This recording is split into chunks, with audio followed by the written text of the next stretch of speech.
श्री आनंद वृंदावन चंपू 11वां स्तवक ग्रीष्म ऋतु विहार। इस प्रकार फिर किसी दिन सूर्य के समान तेजस्वी बलशाली श्री कृष्ण बलराम वन विहार में सखाओं के साथ भांडीर वन आए। भांडीर वन ग्रीष्म ऋतु में भी विशेष शोभा युक्त रहता है। सूर्य की भयंकर धूप से सब मार्गों में चरणों को तपा देने वाली भूमि की धूल को दोनों भाइयों ने वहां मणिमय पर्वतों से निकलने वाले छोटे बड़े झरनों से मानो धोया। बावड़ी की चंचल तरंगों के कणों से भीने सिरिस के पीले पीले पुष्पों की पराग ने गर्मी के दाह को दूर करते हुए वहां की शीतल मंद सुगंधित वायु ने उनके पसीने को सुखा दिया।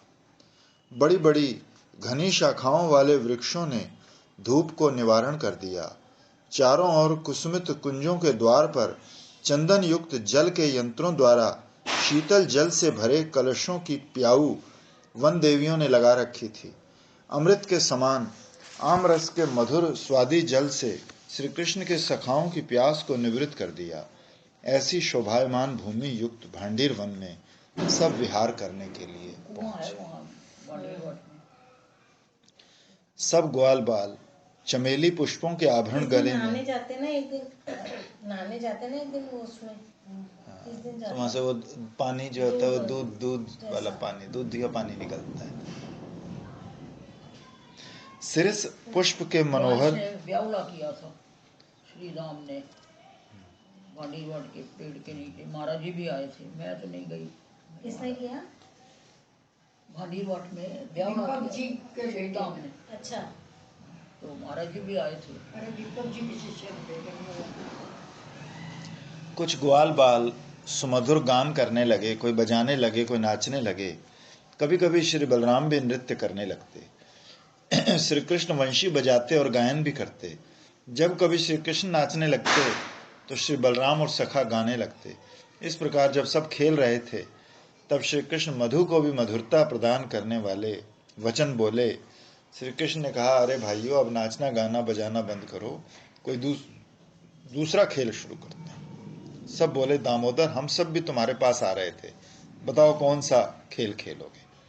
श्री कृष्ण ने कहा, देखो, तुम सब दो टोलियों में बढ़ जाओ, कुछ तो बलशाली बलराम की तरफ हो जाओ, कुछ मेरी तरफ हो जाओ। इस प्रकार दोनों टोलियों का निर्णय करके दोनों की जीत हार का निश्चय होगा। जो जीतेंगे वो हारने वाले के कंधे पर भांडीर वट तक सवारी करेंगे। स्वर्णकांति पीतांबरधारी श्री कृष्ण ने किसी छल से अपने को पराजित करा लिया। तब अपने कंधे पर श्री दामा को चढ़ाकर भांडीर वट तक ले गए। श्री दामा की महिमा प्रकाशित की। श्री कृष्ण कैसे हार गए? ग्रंथकार कहते हैं कि भगवान श्री कृष्ण का चरित्र तर्क गोचर नहीं है, केवल प्रेम। तो श्रेय देने के लिए सखाओं को ये उनका कर्मत्व है। ऐसा नहीं है कि भाई वो कोई उन्हीं को सुख देने की, मतलब ये है कि वो खुद भी उसमें मजा लेते हैं हार के, खुद भी उनको मजा आता है बंद के। तो ये उनका करुणत्व और रसत्व, जो दो गुण हैं, वो इकट्ठे हैं। जब वो हमारे पर कृपा करते हैं तो सिर्फ ये नहीं कि हमारे पर ही कृपा करते हैं, वो अपने पर भी कृपा करते हैं। रस का अब बिहारी लाल कपूर ने बहुत अच्छा लिखा हुआ है कि भगवान रसिक शेखर हैं, उनमें करुणा मुख्य गुण है, क्योंकि भक्तवत्सलता सबसे बड़ा गुण है उनका। लेकिन वो भक्तवत्सलता से जब हमारे पर कृपा करते हैं तो वो खुद भी रस लेते हैं उसमें, इसलिए उनका रसत्व और करुणत्व दोनों इकट्ठा है। इसी समय जब खेल चल रहा था तो उस समय काल से ग्रस्त होकर सब दैत्यों में बलवान प्रलंब, जब हम औरों की सेवा करते हैं, औरों की सेवा करते हैं या खिलाते हैं, तो उनको तो जो आनंद आता है खिलाने वाले को उससे भी ज्यादा आता है। खंडारा जी तो कहते थे कि दूसरे को खिला के जितना आनंद, खिलाने का आनंद लो है तो बांटने का आनंद जीवन जी लो ना।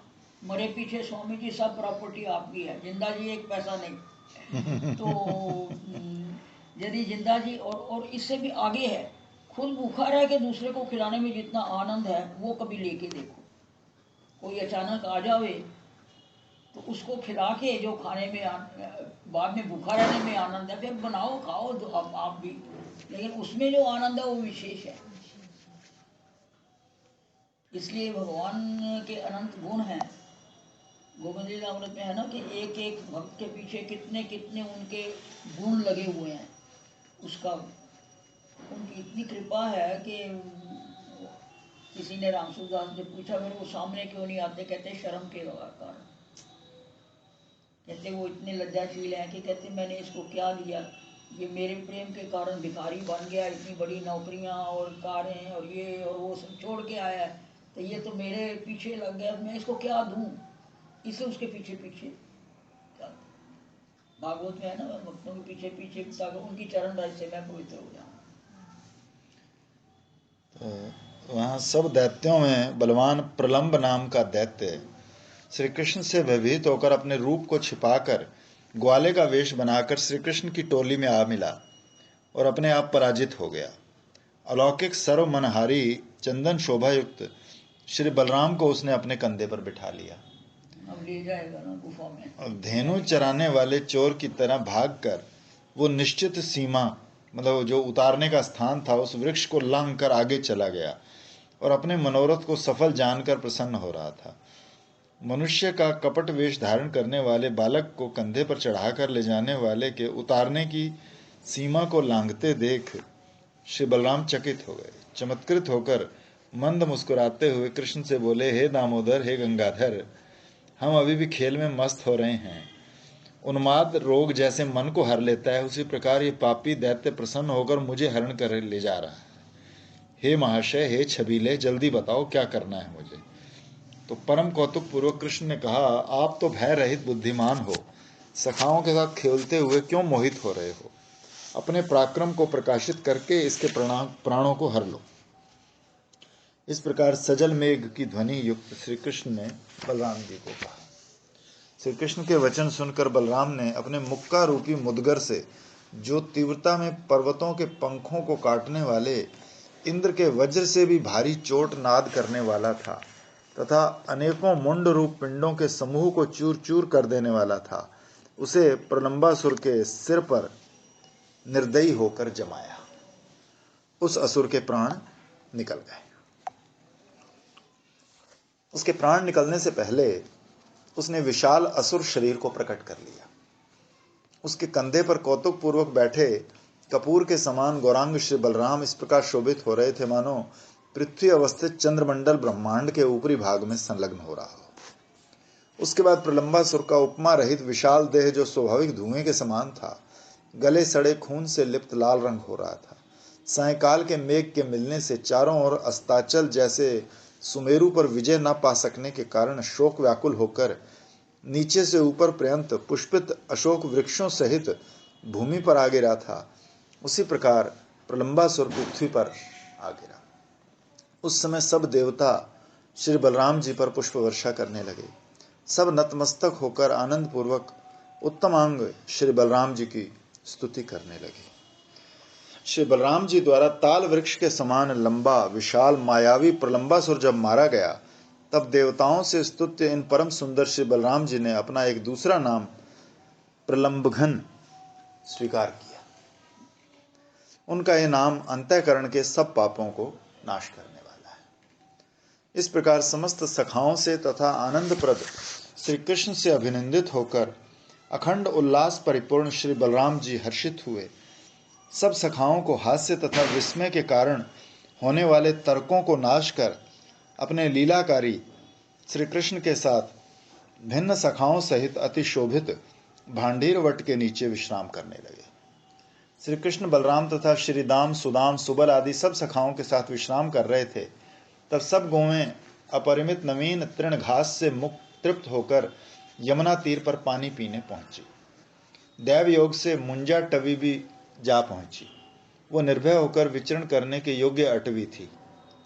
तदनंतर वहां किसी भी गाय को ना देखकर मन में आशंका करते हुए सब सखा चराचर के गुरु अरुण कमल नेत्र श्री कृष्ण के सहित करुण रस से स्रोत आंसू धारा प्रवाहित करते हुए मस्तक झुकाकर कहने लगे, हे साथियों, पक्षियों और हिरणों से युक्त इस वृंदावन में केवल सुख से हम बलवान हैं, इसलिए यहाँ गौओं के लिए कुछ भी भय नहीं है। फिर भी इस समय कोई भी गाय नहीं दिख रही।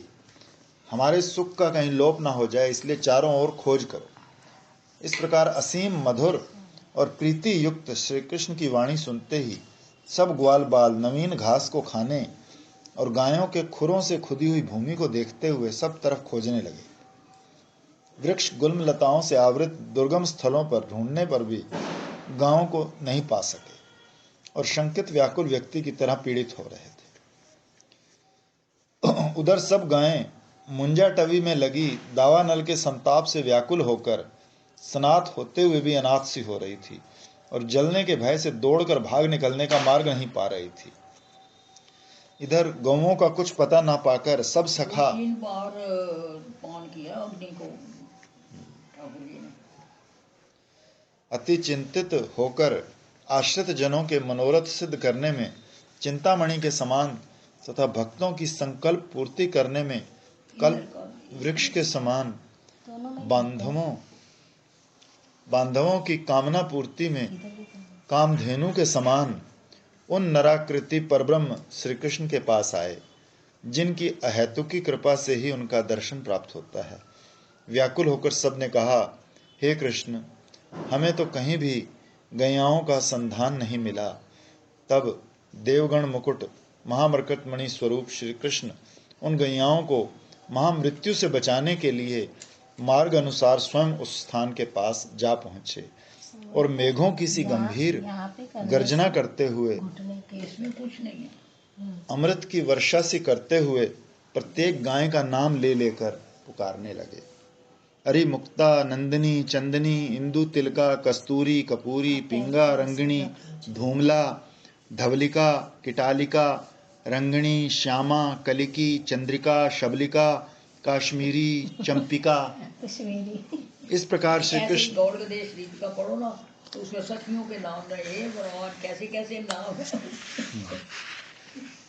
गैयाओं के नाम लेकर हेयो हेयो हेयो मुरली की मधुर तान में तान करके बुलाने लगे। तब श्री कृष्ण बिंबाधर संलग्न मुरली की मधुर अति मधुर अमृतमय हितकारी ध्वनि सुनकर सब गौएं प्रत्युत्तर देने के लिए चंचल और समर्थ होकर गदगद गंभीर भय भरे स्वर में हम्बा हम्बा इस प्रकार बोलने लगी। वो गौएं श्री कृष्ण की बाट बहुत देर से जो रही थी। अग्नि के ताप के कारण जीवन की रक्षा आशा विश्वास उनके मन को पकड़े था। मुरली की ध्वनि सुनकर हर्षित होकर भी चारों तरफ दावानल की ज्वालाओं को देखकर श्री कृष्ण को पाने में असमर्थ हो रही थी। इस प्रकार गौओं की ध्वनि सुनकर श्री कृष्ण बलराम तथा सब सखागणों का मन आनंदित हो उठा। अपनी सुंदर दंत पंक्ति की कांति को प्रकाशित करने वाले हास्य से उन्होंने मानो वन के अंधकार को नाश किया। वो कौन से आनंद को प्राप्त नहीं कर रहे थे, अर्थात वो तो सर्वानंद को लाभ कर रहे थे।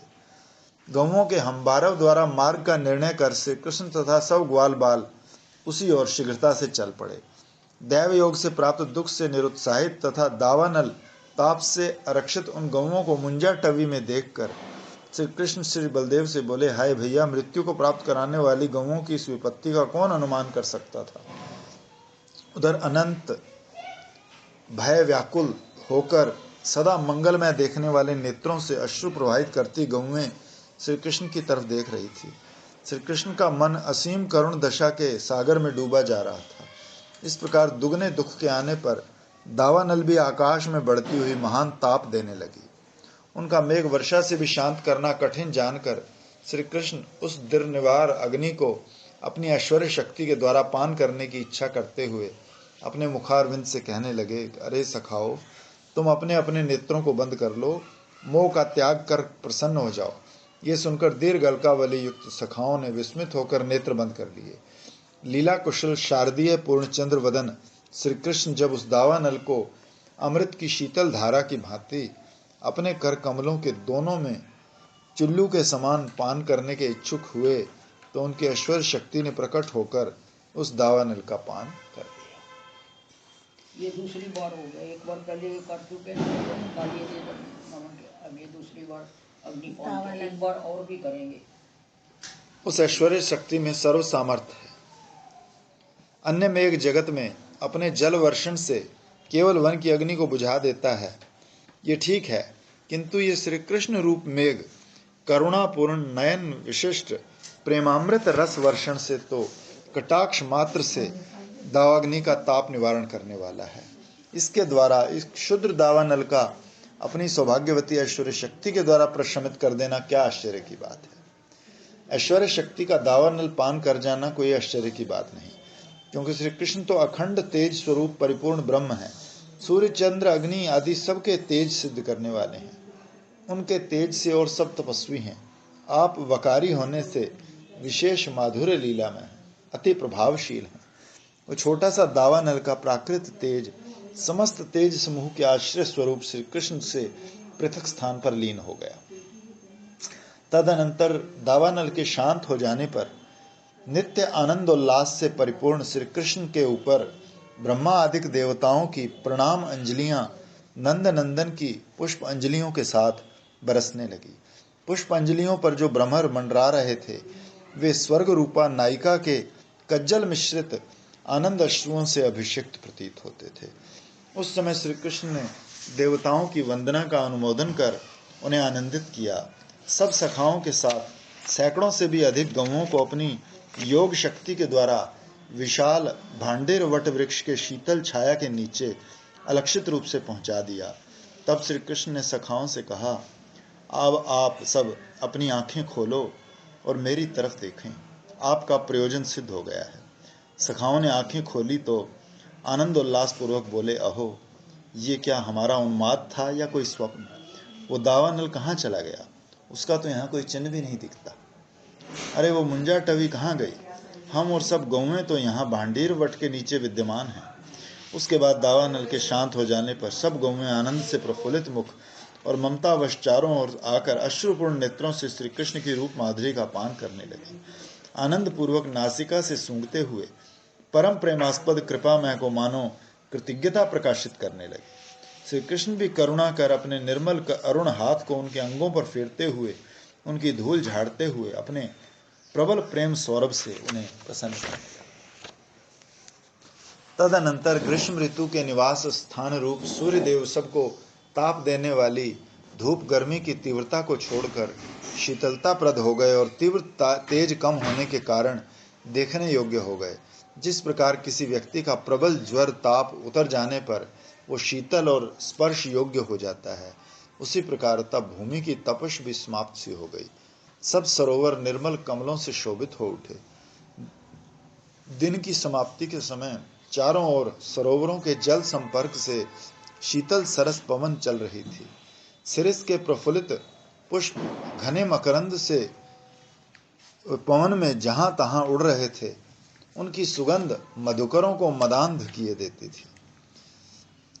उसके बाद श्री कृष्ण बलराम सखाओं के साथ सुहाना समय देखकर क्रीड़ा पूर्वक स्नान कर अति शोभित होने लगे। समस्त ब्रजवासियों के आनंद स्वरूप हैं। निर्मल सरोवरों के किनारे से प्रवाहित होने वाली तथा श्री कृष्ण के अंगों का संग प्राप्त कर पवन वायु आगे आगे उड़ती हुई गौओं के खुरों की थोड़ी थोड़ी धूल श्री कृष्ण के वस्त्रों में, सिरों पर, गर्दन के पीछे वाले केशों पर, आगे अलकावली पर तथा सफेद पगड़ी पर छा रही थी। श्री कृष्ण के विरह जनित अच्छेद्य दुख से मुरझाए हृदय, वन के वृक्ष लताएं, नव अवस्था वाले पक्षी तथा दर्शन आकांक्षी मृगों के व्याकुलता में कोलाहल को सुनकर श्री कृष्ण का मन भी व्याकुल हो गया। तब उन्होंने वृंदावन के चेतन मन, बुद्धि मुक्त वृक्ष, पक्षी और मृगों को मुरली ध्वनि से आश्वस्त कर सुखी किया। फिर आनंद पूर्वक वन से कुछ बाहर आए तो भ्रमरों की पंक्तियां कुछ दूर तक उनके पीछे उड़ती चली आई। उन भ्रमरों की पंक्ति वृंदावन के कंठ में पड़ी नील मणियों की माला सी प्रतीत हो रही थी, जो वायु के द्वारा डोलायमान होती लग रही थी। कमल नयन श्री कृष्ण के महान अंग सौरभ के हर्षोल्लास में भ्रमर पंक्ति मानो अंधी होकर पीछे पीछे भागी जा रही थी। उसके बाद पुनः अभी दूर है ये जानकर घर में शीघ्र पहुंचने के उत्सुक श्री बलराम तेज गति से शीघ्रता पूर्वक आगे चले गए। ब्रजराज कुमार श्री कृष्ण हर्ष मद से धीरे धीरे चरण विहार लीला करते हुए चलने लगे। आप अत्यंत शोभा माधुर्य धारण करते हुए मतवाले गज शावक की तरह क्रीड़ा कर रहे थे। श्री बलराम जी तो दूर निकल गए थे। इसलिए ब्रजवासियों के अनुरागवश अपने प्यारे सखाओं के द्वारा दिखाई हुई अट्टालिकाओं में अवस्थित पूर्व अनुरागिणी गोपियों को निसंकोच देखने लगे। अटारियों पर चढ़ी उन परम मधुर प्रेमवती मनोहर नयनी वृंदों के मुखमंडलों की शोभा से आकाश मानो पूर्ण चंद्र की ज्योत्सना से प्रकाशित हो रहा था। उनके नेत्रों से दिशाएं बावड़ी की तरह नील कमलों से परिपूर्ण हो गई। उन गोपियों की श्रेष्ठ अंगों की चमक उज्ज्वलता से मेघों रहित आकाश मानो बिजलियों से चमक उठा। उनके मणिमय भूषणों की कांति तरंगों से मेघों रहित आकाश मंडल इंद्रधनुषों की पंक्तियों से सुशोभित हो उठा। उनकी भ्रिकुटियों की तरंगों से उनकी मंद मुस्कान रूप पुष्पलता मानो भ्रमरों के द्वारा ढक गई और दिशा रूपी रमणियां मलिन हो गई। उनके भ्रूलता रूप भ्रमर निर्भय होकर भ्रमण कर रहे थे। और अधिक क्या कहें, उन अटारियों की प्रणालियां लावण्यामृत रस प्रवाहित करने वाली मानो नदियां बन गई। इस प्रकार हर्षोत्कंठा युक्त हृदय वाली वो गोपियां शिव के बिना जैसे विष को कोई कंठ में धारण नहीं कर सकता, उसी प्रकार कृष्ण अनुराग रूप विरह रस विष को ये गोपियां हृदय में धारण कर दिन बिताती और अंतर्वृत्ति होकर रह आती। सायंकाल को देखकर अखंड आशा पाशों में जीवन को बांधे हुए श्री कृष्ण के दर्शन की इच्छा से अटारियों पर चढ़ जाती हैं। पगड़ी की बाईं तरफ अद्भुत मोर पंख को धारण कर घनश्याम कांति युक्त नवीन छटा श्री कृष्ण को दूर से ही वन से लौटते समय देखती हैं। श्री कृष्ण भी अटारियों पर जब दृष्टिपात करते हैं तो मंगलमयी वर्षा करने वाली उनकी अलौकिक कांति माधुरी को वो नेत्र अंजलियों से पान करने लगती है। भुजाओं के द्वारा चारों तरफ से मानो आलिंगन और जिह्वा के द्वारा उनका मानो लेहन करने लगती है। अंत में तो आकाश रूपी दीवार पर चित्रलेखा के द्वारा चित्रित चित्रों की भांति लिखी हो प्रतीत होती है। फिर तो श्री कृष्ण भी उन गोपियों के बलराम जी पहले आगे चले जाते हैं। हाँ। तो ये मिलन का समय है, तो श्री जी का एक गुण है ना लज्जाशील। हाँ, लज्जाशील। तो लज्जा के कारण दर्शन नहीं होंगे, इसीलिए श्री जी इस टाइम जब अटारियों पर होते हैं तो लज्जा को कहते हैं, ये लज्जे मेरे को छोड़ दे, ये मेघ तो अभी बरस नहीं, जरा दर्शन कर, ये काम दे मुझे कंपा नहीं। दादू नहीं है? आओ जी, आओ। राधे राधे हाँ, राधे आए हो। उनको पैर में छुआ। राधे राधे राधे राधे। गोसाई जी हैं। समाधि में आए हो? नहीं, मैं आया तो दादू से मिलने पटाखे ले आया मैं, इसलिए बता रही हूँ। दरवाजा बंद कर। बोला, हे प्रिय मित्र, अवस्था के अधिक हो जाने पर नेत्रों के द्वारा कौन सी अद्भुत वस्तु नहीं दिखती। आप सूर्य तो वन या पृथ्वी पर हैं आपने, और सामने प्रेम प्रवाह में जीवन धारण करने वाली ब्रज रमणी रूपा कमलनियां अटारी रूप आकाश में अवस्थित हैं। सूर्य पृथ्वी पर और कमलनियां आकाश में, कैसा आश्चर्य है। फिर आप अखिल गुण कला निधि चंद्रमा अपनी ज्योत्सना पृथ्वी पर प्रसारित कर रहे हैं। इस अनिर्वचनीय की जय हो। विधाता के रंजित इस संसार में ऐसा कोई चमत्कार नहीं दिखता। इस प्रकार के बहाने से प्रिय नम्र सखा ने गोकुल कुल रमणियों में प्रधान श्री राधा जी का परिचय देकर उनका दर्शन मित्र को करा दिया। तदनंतर श्री राधा के दर्शन कर प्राणी मात्र के सुहृद श्री कृष्ण नेत्र कटाक्ष उत्सव करते हुए उनके हृदय का अपने हृदय से विनिमय करने लगे। दिन के विरह को दूर करने वाली वो कटाक्ष शोभा तरंगों की परंपरा एक दूसरे के हृदय में अनुराग सुधा का प्रवाह करने लगी। श्री कृष्ण द्वारा कृपा पूर्वक हृदय अनुराग तरंग को प्रवाहित देखकर श्री राधा आदि ब्रज सुंदरियों ने भी अपने हृदय की प्रेम तरंग उनके हृदय में संचारित कर दी। उसके बाद गौओं के खुरों से उड़ती हुई धूल सबसे पहले ब्रजेश्वर श्री नंद यशोदा जी को दिखाई दी। फिर गायों का उच्च गंभीर मनोहर हंबारव सुनाई देने लगा। फिर गौएं दिखने लगी। फिर वंशी ध्वनि सुनाई दी। उसके बाद नील वर्ण का प्रकाश और फिर श्री कृष्ण दृष्टिगोचर हो। तदनंतर गौओं ने ब्रजपुरी में प्रवेश किया। वो अपने बछड़ों के वात्सल्य के कारण शीघ्र गति से चलने की इच्छुक होकर भी आलों के भार से तथा भरे पेट के कारण धीरे धीरे चल रही थी। श्री कृष्ण की विलासमयी वंशी ध्वनि के आनंद से उनके नेत्र चारों ओर घूम रहे थे। इस प्रकार श्री वनमाली की गौएं और सूर्य की किरणें अपने अपने चरणों से सघूर्ण पूर्वक पृथ्वी को पवित्र करके अपने अपने स्थान पर चली गई। तब श्री कृष्ण के दर्शन आनंद से परिपूर्ण कृष्ण सखाओं की माताओं के साथ श्री यशोदा जी ने शीघ्रतापूर्वक आकर भक्तवत्सल गोपाल का दिन भर के बाद मिलने पर आलिंगन किया और आनंद विहल होकर सब काम काज भूल सी गई। श्री कृष्ण के साथ सिंह द्वार से नंदगांव में प्रवेश किया। कुछ ग्वाल बाल जो परम मित्रता श्रेष्ठ आचरण के कारण श्री कृष्ण के साथ आए थे, उन्हें उनकी माताएं अपने घरों में ले जाना चाह रही थी, किंतु वो अधरोष्ट उज्ज्वल दंत पंक्तियों से मधुर मधुर मुस्कुराते हुए सरसता और गंभीरता पूर्वक माता यशोदा जी से बोले, मैया, आज वन में जो आश्चर्यजनक घटना हुई उसे कौन कह सकता है। इस बलभद्र ने अपने मंगलमय और महाविक्रम से प्रलंब नामक असुर, जो खेल की मर्यादा का उल्लंघन करके उसको बिगाड़ रहा था, गुप्त गोप बालक रूप धारण किए था, उसको अनायास मार गिराया। और तुम्हारे इस कन्हैया ने, जो सदा हमें संतुष्ट करता है और अनिष्टों को दूर करता है, परम कोमल होकर भी समस्त गौओं को जलाकर मार देने वाली महान भयंकर दावानल को जाने कैसे पान कर लिया। इसने दावानल को पान किया अथवा इसकी वाक सिद्धि ने ही पुष्ट होकर उसका विनाश किया, वाणी से ही समाप्त कर दिया और हमारी समस्त गौएं जीवन रूपी मंगल को प्राप्त हो गई।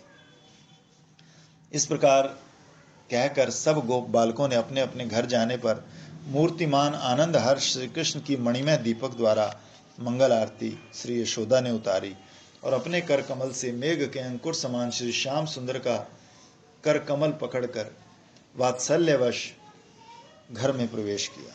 नंद भवन श्री कृष्ण की स्वाभाविक कांति से सुंदर लक्षणों से सुशोभित हो उठा।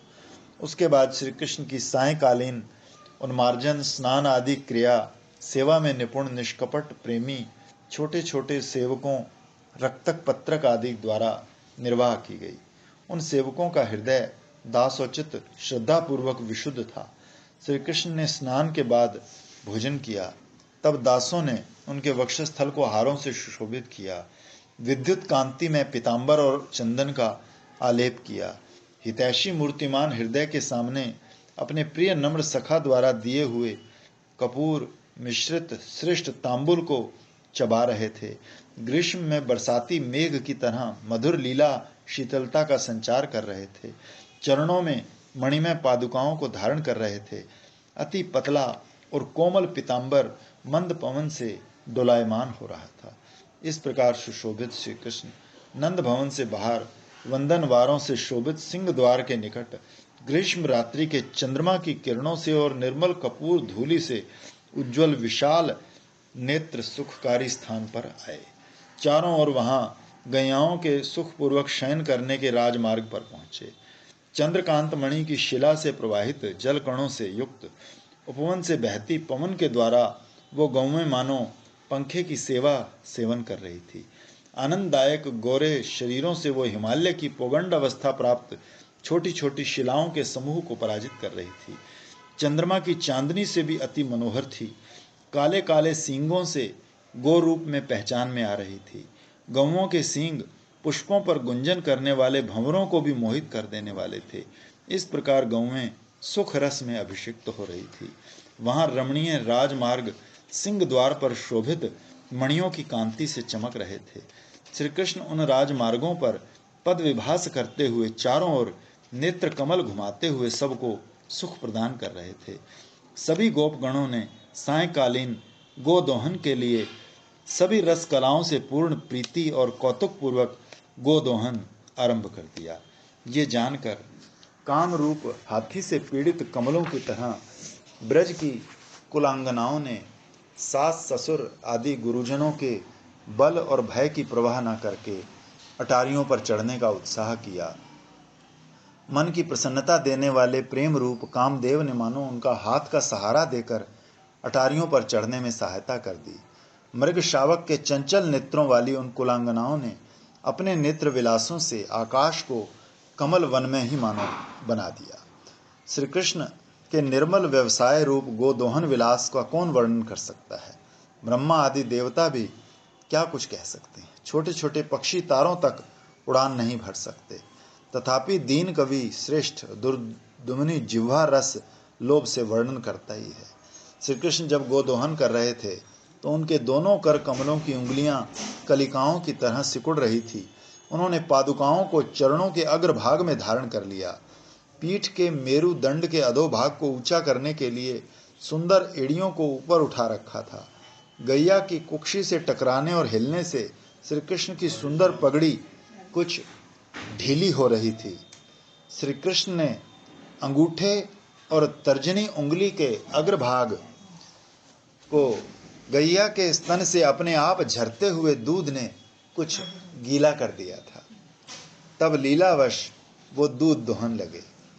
श्री कृष्ण जिस गौ का दोहन कर रहे थे उसके स्तनपुट में बछड़े को तृप्त कर देने की मात्रा से अधिक दूध था। उनके कर हाथ लगाते हैं तो दूध अपने आप आ जाता है। उनके कर कमलों के स्पर्श जनित स्नेह के कारण दूध अपने आप बहता जा रहा था। वो गौ भी अपने आप निकलने वाली दूध की धाराओं से सुंदर गंभीर शब्द करने वाली दोहनी को झट भर देती थी। जब तक दूसरी दोहनी को श्री कृष्ण लेते तब तक वो भूमि को दूध से सराबोर कर देते थे। इस प्रकार श्री कृष्ण का गोदोहन महोत्सव देखकर पराधीन गुरुजनों के भय से कंपायमान होते हुए भी ब्रजांगनाएं अटारियों पर बैठी हुई हर्ष कला तथा उत्कंठा से अपने चंचल नेत्र कटाक्षों से श्री कृष्ण का दर्शन करने लगी। श्री कृष्ण ने भी उनके मन में कोटि कोटि रथों से भी न ढोया जाने वाला मनोरथ उत्पन्न कर दिया। उस समय वहां स्वर्णलता गोपियां आकर अपनी अपनी सहचरियों के साथ वार्तालाप करने लगी। उनका सौहार्द अभेद्य एवं स्वाभाविक था, किसी भ्रांतिवश या दुष्टों के द्वारा विचलित होने वाला नहीं था। उनका हृदय सरस और दयापूर्ण था। एक गोपी अपनी सहचरी से बोली, ऐ सहचरी, मेरे नेत्र सफल हो गए हैं, क्योंकि इनके द्वारा सुंदर घनश्याम की अतिशय सरस माधुरी का पान कर रही हूँ। अब हम इस शरीर को, जो इस गांव में गुरुजनों के संघर्ष से संतप्त हो रहा है एवं अनेक कलापूर्ण भावनाओं से जो पूर्ण है, श्री श्याम सुंदर के द्वारा अवश्य अंगीकार करने योग्य बना देंगी। इस समय मेरी तीव्र बुद्धि में उनसे मिलाने वाली अनेक युक्तियां प्रकाशित हो रही हैं। हे केली लता सखी, कमलिनी भंवर के बिना जैसे मलिन हो जाती है, उसी प्रकार मैं उस श्याम सुंदर के बिना मलिन होती जा रही हूँ। हे सखी, मुझे इस श्याम सुंदर को अपने श्रेष्ठ समतल आंगन में ले आना है। मेरे मंत्र की कुशलता देख। सहचरी ने पूछा, वो कैसे? तब गोपी ने कहा, सहचरी सुन, हमारे गांव में तरुण गैयाएं दुर्दमनीय हैं। वो भय हित लोगों के द्वारा भी प्राय नहीं दुही जा रही, इसलिए ना दुहे जाने के कारण दूध दही घी की हानि होती है और हमारे गुरुजनों का हृदय आकाश इस संताप रूप सूर्य से तपता रहता है। वो कहेंगे हम हाँ, यहाँ बुलाते लाती हैं गोदोहन के लिए, तो वो आ जाएंगे। हाँ, तो सहचरी ने पूछा, फिर तुम क्या सोचती हो? भक्ति कथा कहते कहते सब झूठी है और सब चलाक है। कोई भी बात है कहते सब झूठी है, लोगों को सत्य बोलना सिखाते हैं, खुद सब झूठे हैं। बोले, हे कमलमुखी, तुम हमारे प्रधान गुरुजनों से जाकर कहो कि आप गोदोहन के बिना गैयाओं को बेकाम की क्यों बना रहे हो। जिस व्यक्ति को देखते ही दुर्दमनीय गौएं भी सहज में उसे दोहन करने देती हैं, तो उस व्यक्ति को किसी यत्न से यहाँ बुलाकर उससे गोदोहन करा लीजिए। हे सखी, तब वो गुरुजन तुमसे पूछेंगे कि ऐसा वो व्यक्ति कौन है, कहाँ रहता है। तब तुम, हे सुमुखी, कृष्ण के द्वारा जो ये सहज गोदोहन देख रही हो, अच्छी प्रकार बता देना। अर्थात कृष्ण को देखते ही गौओं के स्तनों से दूध अपने आप झरने लगता है। फिर वो लोग स्वयं उसे यहाँ ले आने की चेष्टा करेंगे। हमारे गुरुजन अपना कार्य साधने को बड़े ज्ञानवान हैं, वो कभी पीछे नहीं रहते। वो श्री कृष्ण को अवश्य ही यहाँ बुलाएंगे।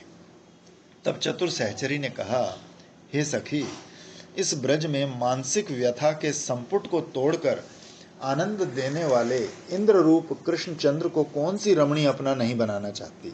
सभी उससे अनुराग करती हैं। तुम्हारी युक्ति तो उचित है, परंतु श्री कृष्ण बड़ा बुद्धिमान है। वो अपने माता पिता के अधीन रहते हैं, स्वतंत्र नहीं है। तब गोपी बोली, अरे, इस अनीति भरी बात का क्या प्रयोजन? युक्ति सब जगह प्रधान होती है। सुन मेरी बात। श्री नंद यशोदा ब्रजवासियों के प्रति वात्सल्य भाव रखते हैं। सबके दुख सुख फल भोग में अपने को सहयोगी बनाते हैं। इसलिए मेरे गुरुजनों की इस बात को सुनकर श्री कृष्ण को तत्काल नियुक्त कर देंगे। तत्काल भेज देंगे। इस प्रकार जब गोपियां परस्पर रसमय कौतुक भरा कथोपकथन कर रही थी, तब वनमाली श्री कृष्ण लीला पूर्वक गोदोहन करके अपने घर को चले गए। तो चलते हुए तारों के समान चंचल हारों से सुशोभित श्री कृष्ण अपार आनंद सागर स्वरूप नेत्र कमलों के कटाक्षों द्वारा ब्रज नागरियों के हृदय रूप सरोवरों को निराशा से पूर्ण करते हुए अपने भवन के पास आ पहुँचे। उन गोपियों के हृदय गुरुजनों के महान गौरव भय रूप ग्रह से ग्रसे हुए या टूटे हुए से थे। उन ब्रज नारियों के नेत्र कमल जहाँ तक दिखता था, वहाँ तक सब लोगों की परवाह न करके श्री कृष्ण के मुख को देखते रहे। दर्शन सरसता के कारण वो निर्निमेष हो गए। श्री कृष्ण के ओझल हो जाने पर, नेत्रों के सामने उनके न रहने पर वो अपने आप उधर से हट गए, किंतु उनके मन मनोहर विलासी प्राण प्रीतम के साथ उनकी सुखमयी शैया पर जाकर सो गए।